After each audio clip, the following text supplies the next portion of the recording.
কাটতো, বিভিন্ন ধরনের রক্ত পড়তো, মানে বিভিন্ন ধরনের ক্ষয়ক্ষতি হইতো। পরে কতগুলো বাস নিয়েছিলাম, নিয়ে মনে নিয়ে গেছি। পরে দিই রাত্রে তো জ্বর ঠিক আছে। রাহার মাঠ, রাহার মাঠ, মানে রাহার মাঠটা হইলো ঠিক আছে, মানে তার মানে ওনার অস্তিত্ব যে আছে আপনারা জানেন তো না? আপনারা এই মাজার আসেন এদিকে আসেন, ক্যামেরার সামনে আসেন, নাকি ফেসবুক আর টিকটক নিয়ে আসেন?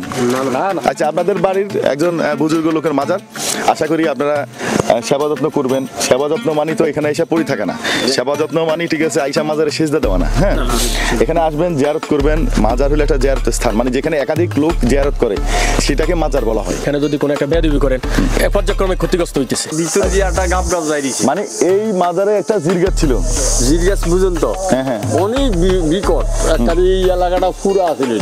এটার ভিতর থেকেই একটা গাব গাছ বাইরেছে। আচ্ছা, গাব গাছটা এত শক্ত, এটা কেউ ডাল কেউ কাটতে পারতো না।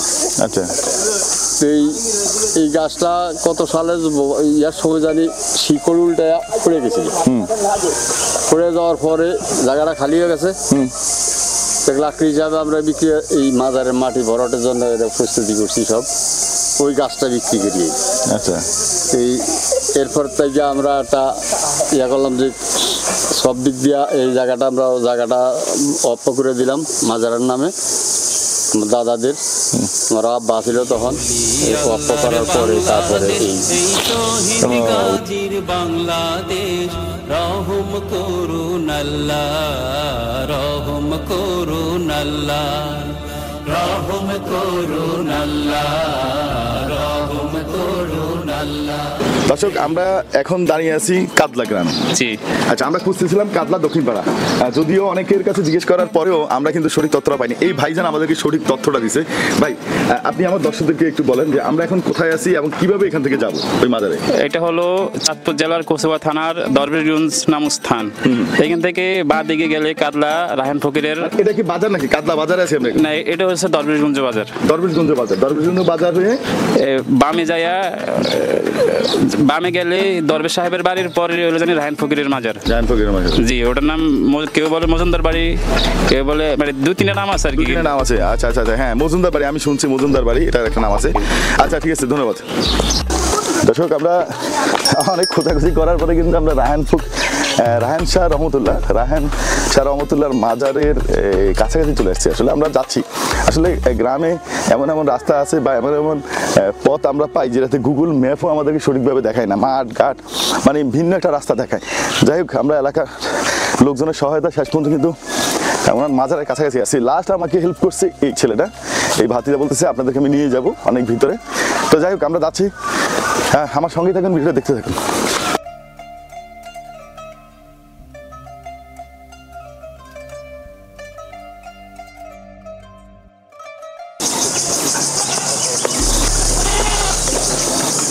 আমরা কি এই যার মাজার খুঁজতেছিলাম আমরা কি চলে এসেছি?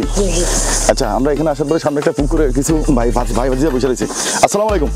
আমরা একজন আউলিয়ার মাজার খুঁজতেছিলাম, আমরা আশা করি পাইছি। আচ্ছা, ওনার সম্পর্কে আপনাদের থেকে একটু শুনতে যাচ্ছিলাম, মানে উরুস কবে করান বা কি আসে বিষয়, উনি কে বলতে পারবেন? হ্যাঁ,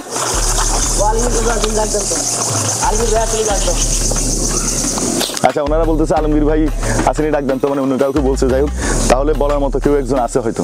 আচ্ছা, আমরা চেষ্টা করতে থাকি। কি জন্য আসলে সেটা বলো। আচ্ছা, আইসি না, ওই যে ওনার ইতিহাসটা ঠিক আছে। আপনাদের বাড়িতে একজন বুজুর্গ লোক আছে, উনি কত সালে আসছে বা কত সব বছর আগে আসছে, এটা কি আপনাদের একটা শুনে আসছেন, ধারণা আছে, বা নাকি উনি এই বাড়িতেই? হ্যাঁ, এটা আমরা ছোটবেলা থেকে আবার পিতৃপুরুষদের কাছ থেকে জানছি যে এখানে একজন বুজুর্গ ব্যক্তি আছে, এতটুকুই জানি। তো আমার দাদারাও আমাদেরকে এরকমই বলছে আর আচ্ছা আচ্ছা। তো আপনারা যে এটার সৌন্দর্য বর্ধন অথবা এটার যে সেবা যত্ন করতেছেন, পরিষ্কার পরিচ্ছন্ন রাখতেছেন, কেন রাখতেছেন? এমনি না, এমনি মানে এইখানে আমাদের বয়সে আমরা যেটা দেখছি আর আমাদের বাড়িতে শিক্ষা দিক দিয়ে আল্লাহ সাথে অনেক উন্নত। তারপর আমাদের এই মাঠটায় আছে, অনেক ফসল হয়, এবং ওনার কিছু প্রকৃতি মানে আমাদের সুস্থতা অসুস্থতা আল্লাহ সাথে, আমরা মনে করি যে ওনার বরকতেই আমরা আল্লাহ সাথে আমরা এত প্রতিষ্ঠিত। মানে এটা আপনি বিশ্বাস করেন? জি, বিশ্বাস। আচ্ছা, যদি বিশ্বাস করে থাকেন তাহলে ওনার এই যে মাজারটা, তাহলে তো নিশ্চয়ই আপনারা মিলাদ মাহফিল পড়ান? জি। মিলাদ মাহফিল কবে পড়ান? বছরে একবার বার্ষিক। কবে পড়ে এটা? কবে? এই ফেব্রুয়ারি 14 তারিখে গেছে। মাশাআল্লাহ। মানে এটা কিভাবে কিভাবে পড়াচ্ছেন সবাই মিলে? আমরা বাড়িতে যারা বিত্তবান লোক আছে, যারা টাকা পয়সা দিয়ে সহযোগিতা করি এইভাবে করা। প্রতিবেশী লোকেরা অনেকে বিশ্বাস করে, অনেকে দান সাক্ষাৎ করে অনেক। আচ্ছা, এই যে বলেন যে প্রতিবেশী লোকেরা বিশ্বাস করে, বিশ্বাস না করার কি আছে? একজন বুজুর্গ লোক বা একজন আউলিয়া, হ্যাঁ, তো এটা বিশ্বাস না করার প্রসঙ্গটা কেন আসবে? না করে না কেউ, মানে বিশ্বাস না করার অনেক জায়গায় শুনেন বা অনেক জায়গায় আমরা বিশ্বাস করি বিদায় আমাদের এলাকার লোকে অনেকে দান সাক্ষাৎ করে, অনেকেই দান দেয়, অনেকে মনে করে আমরা এই ওয়াল করছি, ইয়ে করছি, এখানে সবাই এনাকে বিশ্বাস করে। হ্যাঁ, যাক আলহামদুলিল্লাহ, এটা ভালো লাগছে, কারণ আপনার এলাকার মানুষ বা আপনারা বিশ্বাস করেন একজন বুজুর্গ লোক আছে। আচ্ছা, উনি কোথা থেকে আসছে, কিভাবে আসছে, এসব ব্যাপারে আপনাদের কাছে কি কোনো তথ্য নাই? আমাদের এমন কোনো তথ্য নেই। আপনি দেখ, আপনার কথায় কিন্তু বোঝা গেল যে অসংখ্য কারামত আছে ওনার। আসলে সেই কারামত বা সেই কারামতের বরকতেই আপনারা অনেক ভালো আছেন, এটা আপনার মনে হয় বিশ্বাস করেন, এটা খুব ভালো লাগছে। তো যাই হোক, ধন্যবাদ, ভালো লাগছে আপনাদের কথা বলে। আমি আরো অন্য কারোর সাথে কথা বলবো, আপনাদের বাড়ির লোকজন যারা জানে। হ্যাঁ, ততক্ষণ ভালো থাকেন।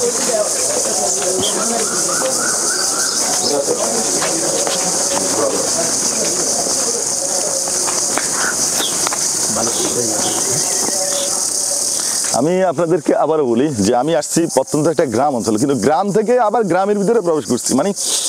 মানে আমি তো রিক্সায় আসছি, মানে গাড়ি যোগে আসছি, আসার পরে ওখান থেকে নেমে আর গাড়ি নিয়ে আসার কোনো ব্যবস্থা নেই, রিক্সা নিয়েও আসার ব্যবস্থা নেই।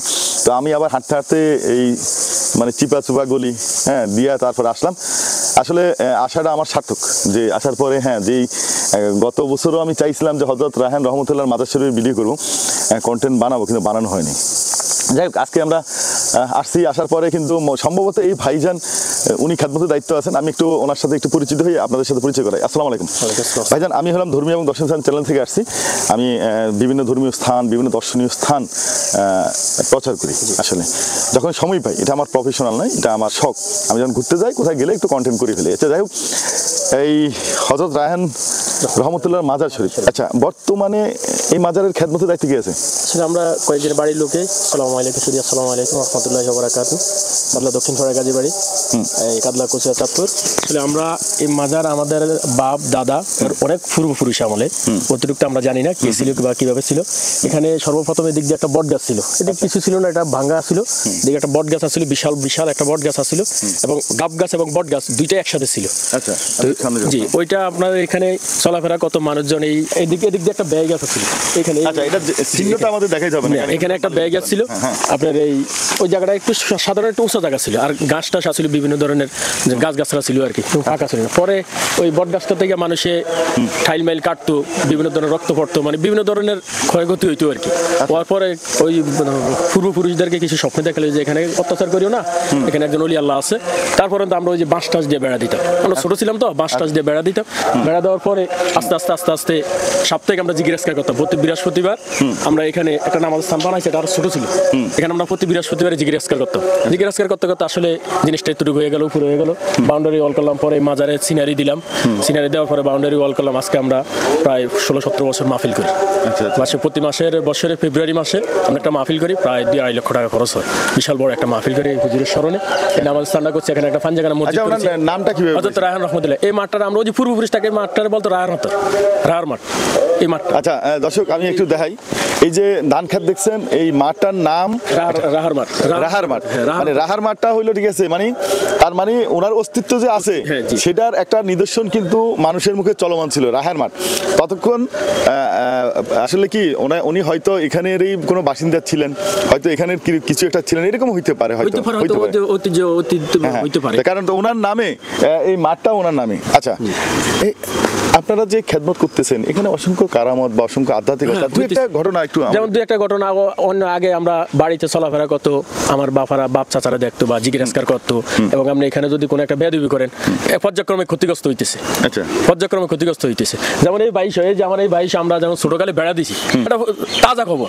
ছোটকালে আমরা বেড়া দিছি, তখন ভাই একটা বাঁশের খুঁড়া নিয়ে ছাগলের খুঁড়া লাগাইছিল, ভাইয়ের জ্বর এই পরিস্থিতি বোধ, পরে এটা 2 স্বর্ণের ফানের উপর পানি দিয়ে 2 আইনে দিছে।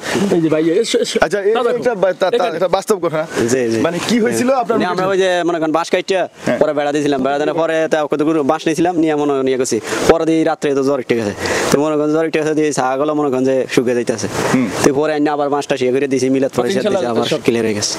আচ্ছা এরকম কিছু একটা কাহিনী হয়, যেমন মনে করেন যে এখানে যে বট গাছটা ছিল, আমার এক চাচা মারা গেছে, আমার এক জ্যাঠা ছিল মারা গেছে, ওনারা দুইজন রাতে কাটিয়ে এই পুষ্কুনির ভিতরে আপনার বর্ষাকালে জাউড়া দিছিল, এই রাত্রে আপনার হেগো অবস্থা খারাপ, জ্বর মরিয়া যাইতেছে, ঘরে এই পাথর মেলায় বিভিন্ন ধরনের অত্যাচার। পরে এই আপনার এগুলো পানি থেকে উঠে এনে এখানে দিয়েছে, দোয়া দূরে দিয়েছে, গিরাজকার করছে, ইনশাল্লাহ আল্লাহর রহমতে ভালো। এরকম কিছু একটা কেরামতি বা কিছু ক্ষয়ক্ষতি হইতো মানুষ ইয়া করলে, এখনো যদি বেপরদাভাবে চলাফেরা করে বা আপনার কোনো ক্ষতিগ্রস্ত করার চেষ্টা করে, ইনশাল্লাহ ওই পর্যায়ক্রমে তার ক্ষতি হওয়ার চেষ্টা হয়, ক্ষতি হয়। কি এখানে এই যে এইগুলার দেখা একটু আপনারা জানেন তো না? আপনারা এই মাজার আসেন এদিকে আসেন, ক্যামেরার সামনে আসেন, নাকি ফেসবুক আর টিকটক নিয়ে আসেন? আচ্ছা, আপনাদের বাড়ির একজন বুজুর্গ লোকের মাজার, আশা করি আপনারা সেবা যত্ন করবেন। সেবা যত্ন মানি তো এখানে এসে পড়ে থাকে না, সেবা যত্ন মানি ঠিক আছে আইসা মাজারে সেজদা দেওয়া না। হ্যাঁ, এখানে আসবেন, জিয়ারত করবেন। মাজার হলো একটা জিয়ারতের স্থান, মানে যেখানে একাধিক লোক জিয়ারত করে সেটাকে মাজার বলা হয়। এমনি আপনি কবর যদি থাকে, কেউ জিয়ারত না করে, কিছু না করে, সেটাকে মাজার বলা যাবে না। তো যেই জায়গার মধ্যে মানে প্রতিনিয়ত মানুষ আইসা জিয়ারত করে সেটাকে মাজার বলে। হ্যাঁ, আর মাজার একটা ফার্সি ভাষা। আচ্ছা, যাই হোক, তো আপনারা আসবেন, জিয়ারত করবেন। আর এই বাৎসরিক মিলাদ তো হচ্ছেই, আপনারা আজকে মাসিক মিলাদ পড়াবেন। এটার উসিলায় কি হবে? আপনাদের কলব পরিষ্কার হবে, মানে ওনার উসিলায়। বাট আপনারা আপনাদের ইবাদত করবেন। আপনারা যখন মাহফিল করাবেন, হ্যাঁ, এই মাহফিল মিলাদ মাহফিল পড়বেন, আপনারা জিকির আজগার করবেন, এটা আপনাদের জন্য কাজে লাগবে। মানে একটা উসিলা দিয়েই একটা, হ্যাঁ, ওই একটা স্কুল আছে বিদায় আপনি ওখানে পড়তে যাচ্ছেন। যদি আপনার এলাকায় স্কুল না থাকতো, আপনি তো যাইয়া ওই চাঁদপুর শহরে যাই পড়াশোনা করতেন না, ঠিক আছে, ঢাকা যায় পড়াশোনা করতে পারতেন না, কারণ প্রাইমারি স্কুল না পাইলে, ঠিক আছে, কেউ এত দূরে যায় প্রাইমারি শিক্ষা নেয় না। তো যাই হোক, তো এটা করবেন, আপনার কাছে এটা আশা করি। তো ভালো থাকবেন, সবাই ভালো থাকবেন, দোয়া করবেন আমার জন্য। সবার কাছ থেকে দোয়া নিয়ে যাচ্ছি। পরবর্তীতে হয়তো কোনো এক সময় আসলে আবার দেখা হবে। ঠিক আছে দর্শক, চলে যাচ্ছি। যাওয়ার বেলায় সে কমন কথাটাই বলে যাই যে আসলে আপনার ইমানের দায়িত্ব কিন্তু আপনার। মানুষের জীবনে অসংখ্য পরিস্থিতি আসে, যে পরিস্থিতিতে আমরা সবসময় নিজের ইমান ঠিক রাখতে পারি না। আসলে এটাই স্বাভাবিক। যার যার এলাকার ঘটনাগুলা, যার যার এলাকার বাস্তব চিত্রগুলা সে যতটা অনুভব করবে, সে যতটা বিশ্বাস করবে, আপনি কিন্তু সেটা করবেন না। দর্শক, এই মাজারের যে ঘটনাগুলো আমি শুনলাম এবং যেই ঘটনাগুলার সাক্ষী এবং তথ্য আমি নিলাম, আসলে বিশ্বাস না করে আমি অন্তত পারলাম না। দর্শক, তারপরেও বলি, আপনার ইমানের দায়িত্ব আপনার, আপনার ইমানের হেফাজত আপনাকে করতে হবে। দর্শক, বিদায় নিচ্ছি আজকে। তবে এই মাজারে হয়তো আমি কোনো একদিন আবারও আসার চেষ্টা করব, ইনশাল্লাহ আসবো, মাজারের উন্নয়নের কাজে যদি সহায়তা করতে পারি। দর্শক, প্রাকৃতি আর মনোরম একটা পরিবেশ, এই পরিবেশটা কিন্তু, এই মাঠটা কিন্তু এই রায়হান মাঠ নামেই পরিচিত। মানে রায়হান শাহ রহমতুল্লাহর নামের একটা অংশ দিয়ে এই মাঠটা কিন্তু পরিচিত পূর্বপুরুষ থেকে। যাই হোক, সেই মাঠের সামনে থেকে বিদায় নিচ্ছি আজকে এই পর্যন্তই। ভালো থাকেন, সুস্থ থাকেন, আসসালামু আলাইকুম।